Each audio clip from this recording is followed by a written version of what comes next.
ശംഭു അള്ളു എന്ന് പറഞ്ഞാൽ അള്ളും. അള്ളിക്കൊണ്ടുപോകാനാണ് ശംഭു വന്നത്. ബംഗാളി ഫയലുകൾ എല്ലാത്തിനും അള്ളിക്കൊണ്ടുപോകും. ശംഭുവിനെ പോലത്തെ സാറുമാരാണ് നമുക്ക് വേണ്ടത്. പല കുട്ടികളെയും അങ്ങനെ നമുക്ക് രക്ഷിക്കാനാവില്ല.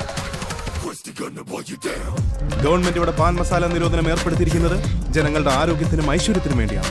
ആ ഉത്തരവാദിത്തം സർക്കാർ ഏൽപ്പിച്ചിരിക്കുന്നത് എന്നെയാണ്. വിൽക്കുന്നവനെയും വാങ്ങുന്നവനെയും പൊക്കണം, വിഴുങ്ങുന്നവനെയും തുപ്പുന്നവനെയും പൊക്കണം.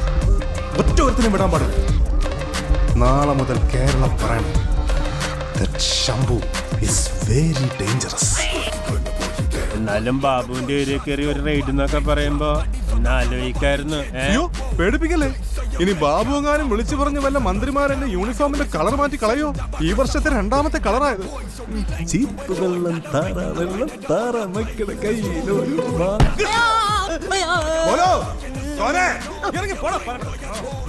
അപ്പോഴേ ബാബുമോൻ വിളിക്കുമ്പോ അങ്ങ് സ്റ്റേഷനിലേക്ക് വരണം. Shambhu is very very dangerous.